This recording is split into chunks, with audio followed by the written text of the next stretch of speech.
منکرین حدیث کا تیسرا نظریہ کہ جی حدیث تو قابل اعتماد ہے، لیکن جن واسطوں سے یہ ہم تک پہنچا ہے وہ واسطے غیر معتبر ہیں۔ اب یہ اعتراض بھی ایسا اعتراض ہے کہ جس میں جو صرف منکرین حدیث ہی نہیں کرتے بلکہ ہمارے عام جو پڑھے لکھے لوگ ہیں ان کے ذہن میں بھی یہ خیال آتا ہے کہ جی حدیثوں کی اقسام ہے، یہ حدیث ضعیف ہے، یہ راوی ضعیف ہے، تو اس کا مطلب ہے کہ پورا ذخیرہ احادیث ہی مشکوک ہو گیا۔ تو دیکھیں بات کو سمجھیں، جن واسطوں سے احادیث ہم تک پہنچی ہیں، قرآن بھی تو انہی واسطوں سے نہیں آیا۔ جن صحابہ کرام نے احادیث کو نقل کیا انہی نے قرآن کو نقل کیا، جن تابعین نے، جن علماء نے، جن حضرات نے قرآن کو نقل کیا انہوں نے احادیث کو نقل کیا۔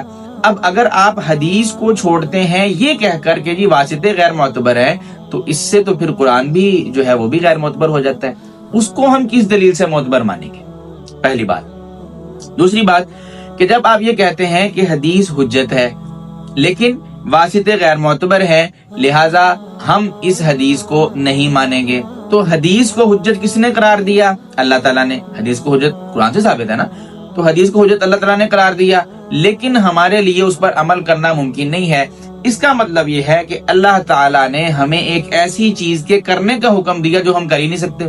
قرآن تو کہتا ہے لا یکلف اللہ نفسا الا وسعها، اللہ تعالیٰ کسی بھی نفس پر اس کی طاقت اور قدرت سے زیادہ جو ہے وہ بوجھ نہیں ڈالتے، لیکن اس سے ہمیں یہ پتا چل رہا ہے کہ اللہ نے ایک طرف حکم دیا حدیث کو مانو اور دوسری طرف حدیث پر عمل کرنا ہمارے لیے ممکن ہی نہیں ہے، تو تکلیف مالا یطاق ہو گیا کہ جو چیز ہم کر ہی نہیں سکتے اس کا کرنے کا ہمیں حکم دے دیا گیا، تو دوسری خرابی۔ تیسری بات، جب ہم یہ کہتے ہیں کہ حدیث پر عمل کرنا ضروری ہے، گویا کہ اس کا مطلب یہ ہے کہ قرآن کے کچھ حصے کو سمجھنا حدیث پر موقوف ہے، چاہے آپ ایک آیت ہی لے لیں کہ قرآن پاک کی کسی ایک آیت کو سمجھنا حدیث پر موقوف ہے۔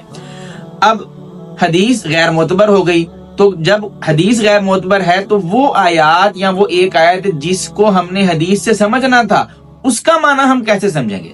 اس کا مطلب یہ ہوا کہ قرآن کا بعض حصہ ایسا ہے کہ جو ہماری سمجھ میں آ ہی نہیں سکتا۔ اب یہاں پر وہ پہلا اصول بھی ٹوٹ گیا، وَلَقَدْ يَسَّرْنَا الْقُرْآنَ لِلذِّكْرِ فَهَلْ مِن مُدَّكِرٍ والا، وہ بھی ٹوٹ گیا، اور اس طرح قرآن کے کچھ حصے کو جو ہے نا وہ ہمیں چھوڑنا بھی پڑے گا کہ ہماری سمجھ میں ہی نہیں آ رہا۔ یہ بھی دونوں باتیں غلط ہیں۔